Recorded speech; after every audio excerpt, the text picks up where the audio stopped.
All right. Still a Nation. What's happening, man? Quick update. As you already can see in the title, breaking news. Sources say, and Adam Schefter, so take that for what you want, but sources are saying that the Pittsburgh Steelers have reached a deal, a contract extension with Minkah Fitzpatrick. All right, the actual numbers say as follows. Minkah Fitzpatrick, they've reached a 4-year deal. He says massive 4-year contract extension over $18.4 per year, guaranteed $36 million at signing, and that is per source. And basically, if this is correct, this would make Minkah Fitzpatrick the highest paid safety in NFL history. So first of all, a round of applause to Minkah Fitzpatrick. The first thing we're going to do is give Minkah his flowers. Round of applause for getting that money. And I'll give you my quick thoughts on, the deal. Listen, when Kevin Colbert made the trade for Minkah Fitzpatrick, giving up the first round pick, I had no problem with that. You guys remember that. You can go back and listen to the video when it happened. Had no problems with that because essentially you were taking Minkah Fitzpatrick as your first round pick. With him being a first round pick, his contract automatically came with the 5th-year option.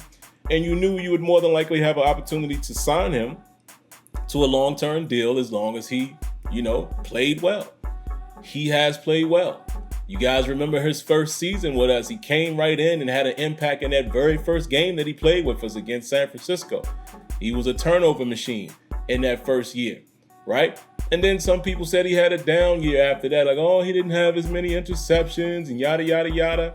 And then last year, you see how important Minkah Fitzpatrick was to that defense, keeping a lid on things, pass breakups, tackle, touchdown saving tackles, his support in the run game. So again, some people may not agree with this, but I'm here to tell you that Minkah Fitzpatrick has been outstanding for the Pittsburgh Steelers. A great safety. It doesn't always come with just interception numbers. I think the Pittsburgh Steelers fans, we sometimes we have, we try to reimagine Troy Polamalu, which was a once in a lifetime type of safety. It's going to be hard to match that. So I think when the fans try to compare or, when they judge safeties, they're looking at it from that standpoint, especially when you look at how they judge Terrell Edmonds at strong safety, the actual position that Polamalu played. He is not a Troy Polamalu. It's going to be hard to find a Troy Polamalu. But what Minkah Fitzpatrick is an outstanding free safety, in my opinion. He has tremendous range. Okay, he keeps a lid on it. He definitely has a lot of PBUs. And in this past season in 2021, he had quite a few pass breakups that were in key moments. Just go back and watch the footage. Okay, Minkah Fitzpatrick has been outstanding. And in my opinion, it was a great trade. And I have no problem with Minkah Fitzpatrick getting the money that he's gotten. When you look around the league and you look at what guys are earning, it's the business. It's the business. I know, again, sometimes fans, you want to be upset when players get X amount of money, but y'all got to understand it's a market value. Okay, it's all based on market value. And Minkah Fitzpatrick is definitely in the top tier of safeties currently in the NFL.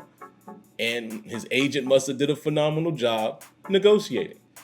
So again, I'm happy that the Steelers got this done for a couple reasons. First of all, Omar Khan is showing you that he's not playing any games in terms of stretching things out. I'm so glad that they got this taken care of ahead of training camp. Because most of the time, traditionally, we know that these things tend to happen, during training camp or sometimes right before the season starts, and it kind of plays out. It turns into sometimes a distraction, not necessarily for the players, but, the media is always asking about the contract at every session that they're interviewing the players, and not only asking the player, but you're asking his teammates and coaches, yada, yada, yada. So now they go into training camp with this behind them. Clearly, this was the biggest contract, situation as far as priority number one. AR2 said it way back that priority number one is to get Minkah Fitzpatrick signed. And they've done it well ahead of training camp. So salute to Omar Khan for getting that done, the Steelers organization, Minkah and his agent, all parties involved. Glad to get that done and out of the way. And now the Diontae Johnson situation is, you can kind of sit back and see how it unfolds. Now you can have an active negotiation and see if you really want to do that. Now you have time to plan if you need to restructure somewhere or something like that to, make sure all of the numbers fit, because you got the biggest and the primary signing out of the way.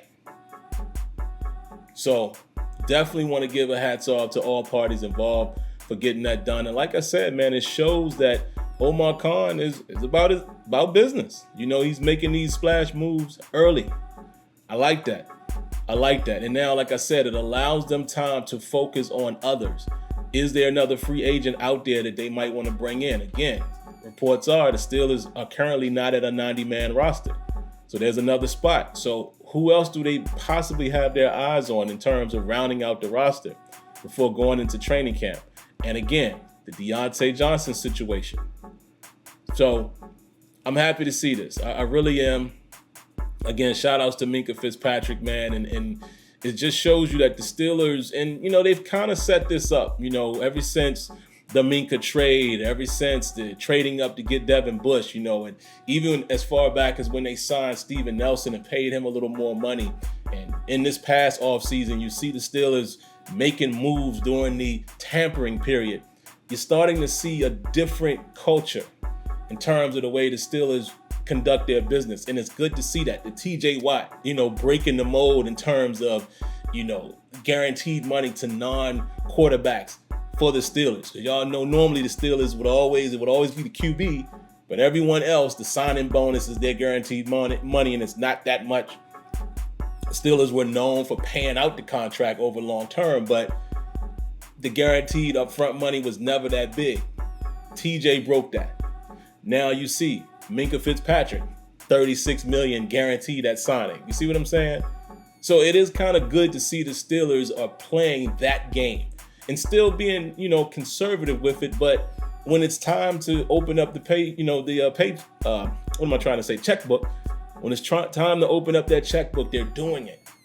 And that's good to see. I still want the Steelers to be careful and be smart with their contracts, but I'm definitely glad to see them pay the guys who need to get paid and not be so conservative with the upfront money and allowing guys to walk out of the door. So there you have it, man. Those are my thoughts. Again, I don't have any complaints. I think Minkah Fitzpatrick has been phenomenal for the Steelers. Yes, I'm saying phenomenal. For those of you guys who really watch the game, of course, all players and safeties have minor mistakes here and there, of course. But if you look at what he brings to the defense, his significance to the defense, his importance to the defense, again, just go back and look at last season and look at how many game-changing plays he's actually made, to stop a touchdown or a first down or, again, tackling the catch, making the tackle in open field on a runner that's gotten past the second level, things of that nature. He was huge in 2021. Well deserving of this money. Happy for him. And like I said, more importantly, I'm happy for not having to go into training camp with any real distraction in terms of contract, because there is going to be that talk, now with Diontae Johnson. So at least you get one out the way, and we'll see what they do going forward. All right, so Steeler family, I just wanted to make my quick video. We always do this to give you guys a chance and a place to comment. I'll chop it up with you guys in the comments as well. Definitely let me know your thoughts, and there you have it. So again, before you go, I'm always going to remind you, make sure you hit that like button, subscribe to the channel, and turn on your notifications. All right, that's going to do it for this one. Until next time, let me know what you think. Peace.